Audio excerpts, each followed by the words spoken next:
Tem uma cena que é recorrente para mim, que várias vezes eu tento imaginar. É uma cena da minha avó, com 14 para 15 anos, saindo de uma cidadezinha muito pequena. Na verdade era uma vila, na verdade era um shtetl. Saindo de um shtetl muito pequeno, mas shtetl é Belz, saindo de Belz, que na época era Polônia, hoje é Ucrânia. Os pais delas já tinham vindo para o Brasil e, na verdade, primeiro veio o pai, aí ele trabalhou para juntar dinheiro, mandou dinheiro, veio a mãe, ela trabalhou para juntar dinheiro para ir poder trazer os filhos. A minha avó era mais velha, ela com 14 para 15 anos ficou em Belz por um tempo, cuidando dos irmãos mais novos, o que eu já acho uma grande responsabilidade. Mas a cena que eu fico imaginando é minha avó pegando o trem de Belz para Lviv, onde ela foi tirar o passaporte com a criançada. Eu, graças a Deus, tive a oportunidade de refazer esse percurso. Eu fui conhecer Belz, peguei o trem para Lviv junto do meu pai, filho dela.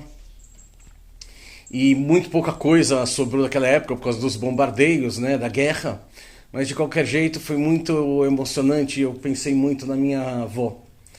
Agora imagina minha avó pegando um navio junto com os irmãos e, em especial, o momento em que ela põe o pé no Brasil.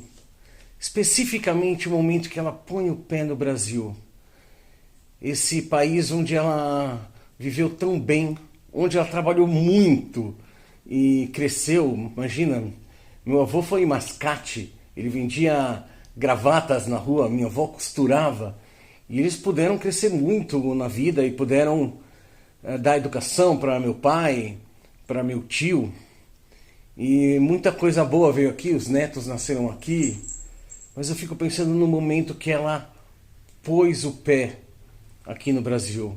Ela saía de Belz, que era um vilarejo onde eles criavam galinha, pegavam semente de girassol para comer. Um vilarejo. Não tinha muitos quarteirões, não. De repente, ela chega em São Paulo, uma cidade enorme.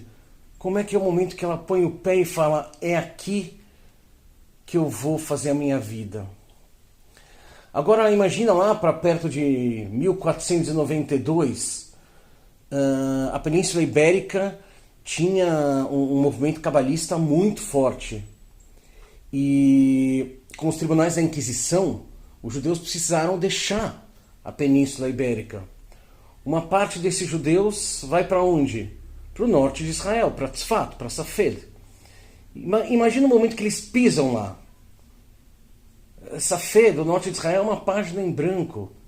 Eles conhecem o que eles viveram no passado na Península Ibérica, mas depois de um longo percurso no mar, eles chegam num lugar. Eles ainda não sabiam tudo que a gente sabe que eles fizeram. Eles ainda não sabiam que lá eles iam formar uma das principais escolas de Kabbalah da atualidade. Eles ainda não sabiam que por 6 anos Rav Isaac Luria ia viver lá e liderar eles, mudando para sempre, né, a história da Kabbalah. No momento que eles pisaram lá, existia uma página em branco em Tzfat. E eu não sei se você já viveu algo assim. Algum momento da sua vida em que você, como a minha avó, ou como os cabalistas da Península Ibérica, por algum motivo precisa abandonar o conhecido. Por algum motivo aquilo já não te cabe mais, ou você mudou, ou você está insatisfeito com alguma coisa da vida. Se a gente tem a coragem de sair desse nosso Egito, né, de sair dessa coisa com a qual a gente está insatisfeito, a gente tem um certo período no mar, que é um período em que a gente está buscando, que a gente não sabe qual a alternativa, porque às vezes a gente não sabe qual que é o caminho, mas em algum lugar a gente firma o pé, a gente encontra a terra firme e fala: é aqui que eu vou construir. E a gente tem essa página em branco. É muito comum com pessoas que às vezes querem mudar de carreira, por exemplo. Elas estão infelizes na carreira que estão, mas elas tem um tempo de navegação até encontrar o que elas querem fazer. Em algum momento a gente põe o pé e a gente... É como se a gente colocasse uma pedra fundamental num edifício novo que a gente quer erguer.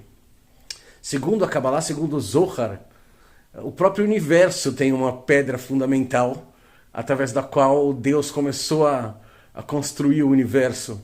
Essa pedra fundamental, ela está ligada diretamente ao Santo dos Santos, no local onde foi construídos os 2 templos, e Bezrat Hashem, se for a vontade de Deus, vai ser construído o 3º. Tem o lugar dos Santos, que ele é diretamente ligado a essa pedra fundamental do mundo. Agora, por que eu estou falando desse momento de colocar o pé na terra firme, de plantar a semente, de colocar a pedra fundamental no dia 16 de Kislev? É que, segundo a tradição, lembra do Noé, que mês passado começou a navegar no dilúvio? No dia de hoje, 16 de Kislev, é o dia que a arca, ela tocou o topo do Monte Ararat.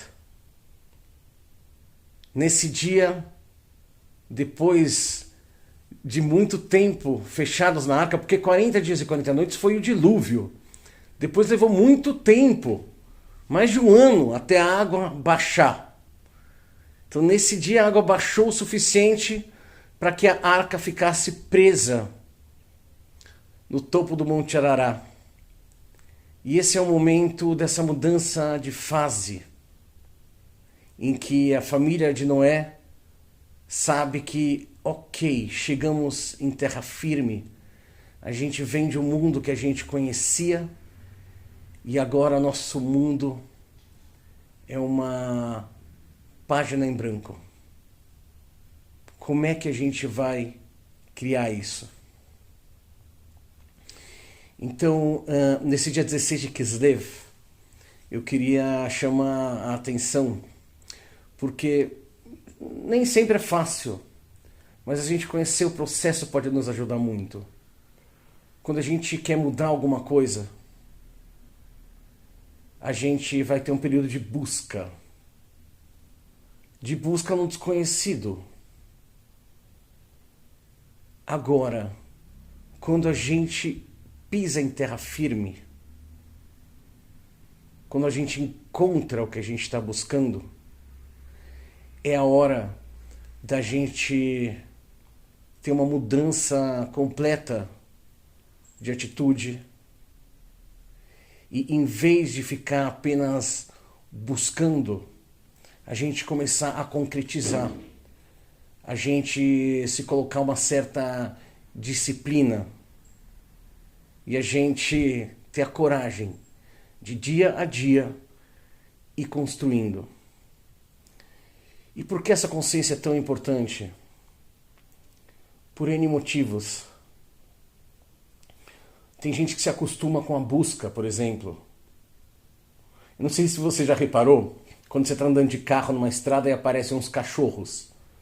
Eles começam a latir, né? Latir, latir, latir, latir, latir, latir, latir.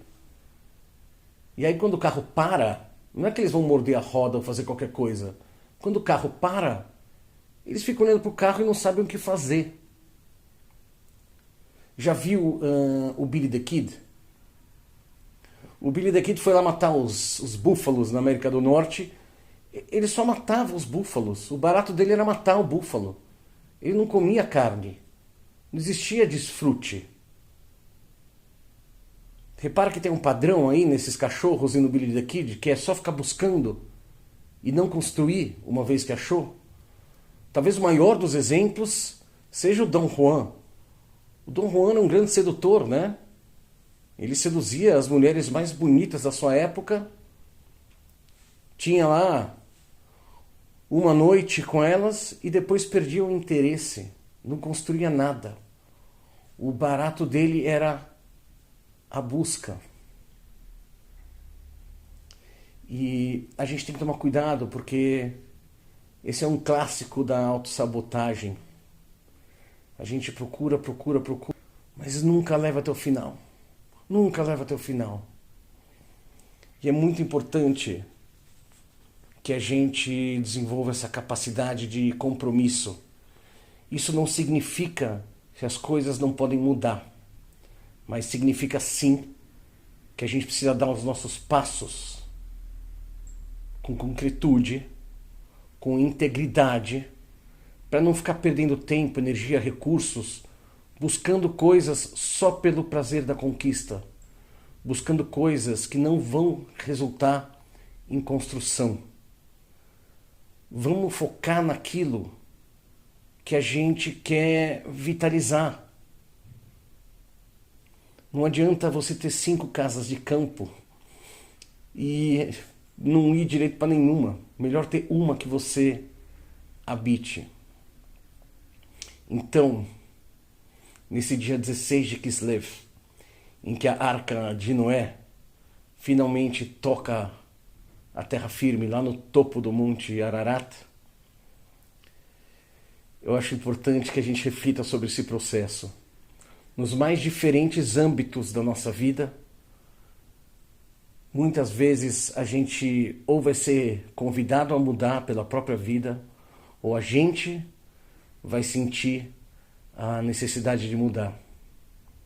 Isso geralmente vai implicar uma busca, a não ser em casos que a gente já tenha, de cara um caminho que a gente sabe, mas geralmente vai implicar uma busca, mas essa busca também não pode ser eterna. Em algum momento, a gente vai precisar fincar o pé na terra firme, e aí a gente vai precisar se nortear por alguns valores, como coragem, disciplina e principalmente compromisso. Que você possa realizar lindas construções na vida.